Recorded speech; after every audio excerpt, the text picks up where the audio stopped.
উন্নাও ধর্ষণ মামলা, যেখানে ক্ষমতা বারবার ন্যায় বিচারকে প্রশ্নচিহ্নের মুখে ঠেলে দিয়েছিল।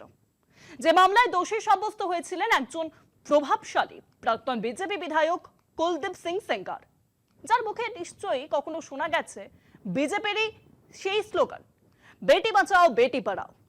সেই উন্নাও ধর্ষণ মামলায় দিল্লি হাইকোর্ট বিজেপি বিধায়কের সাজা স্থগিতের যে আদেশ দিয়েছিল তা আজ নতুন করে প্রশ্ন তুলছে। নারীর নিরাপত্তা কি এখনো ক্ষমতার দাপটের কাছে খুব ছোট্ট একটা ইস্যু?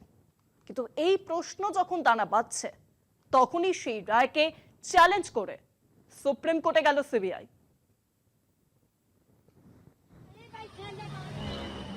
দিল্লি হাইকোর্ট যে আদেশে উন্নাও ধর্ষণ মামলার দোষী ও প্রাক্তন বিজেপি বিধায়ক কুলদীপ সিং সেনগারের যাবজ্জীবন সাজা স্থগিত করেছিল, সেই আদেশকেই এবার চ্যালেঞ্জ করল সিবিআই। শুক্রবার সিবিআই সুপ্রিম কোর্টে বিশেষ আবেদন দায়ের করেছে।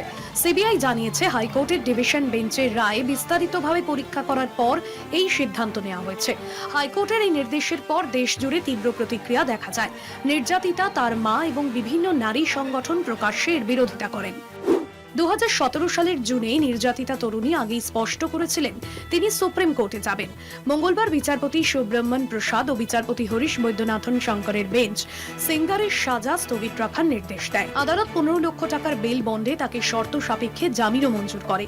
হাইকোর্ট আরও জানায়, সেঙ্গারকে দিল্লিতেই থাকতে হবে। নির্যাতিতা যে এলাকায় থাকেন সেই এলাকার 5 কিলোমিটারের মধ্যে তিনি যেতে পারবেন না। নির্যাতিতা বা তার পরিবারের সঙ্গে কোনো ধরনের যোগাযোগও নিষিদ্ধ করা হয়েছে। সেঙ্গারের পক্ষে আইনজীবীরা যুক্তি দেন, ঘটনার সময় তিনি কোনো সরকারি পদে ছিলেন না। তারা নির্যাতিতার বয়স সংক্রান্ত নথিতে অসঙ্গতির কথাও তোলেন এবং চিকিৎসা সংক্রান্ত প্রমাণকে গুরুত্ব দেওয়ার দাবি জানান। এর বিরোধিতা করে নির্যাতিতার আইনজীবী আদালতকে জানান, অতীতে তার জীবনের উপর গুরুতর হুমকি ছিল। একসময় নিরাপত্তা দেয়া হলেও পরে তা প্রত্যাহার করা হয়। তিনি মনে করিয়ে দেন, নির্যাতিতার বাবাকে পুলিশ হেফাজতে মারধরের ঘটনায় সেঙ্গার আলাদা মামলায় দোষী সাব্যস্ত হয়েছেন। এই আদেশ নিয়ে বিরোধী দলগুলিও প্রশ্ন তুলেছে। তবে দ্বিতীয় মামলায় 10 বছরের সাজা বহাল থাকায় সেঙ্গার এখনো বিচারবন্দী রয়েছেন।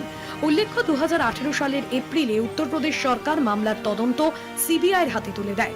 2019 সালের অগস্টে সুপ্রিম কোর্ট মামলাটি উত্তরপ্রদেশ থেকে দিল্লিতে স্থানান্তর করে।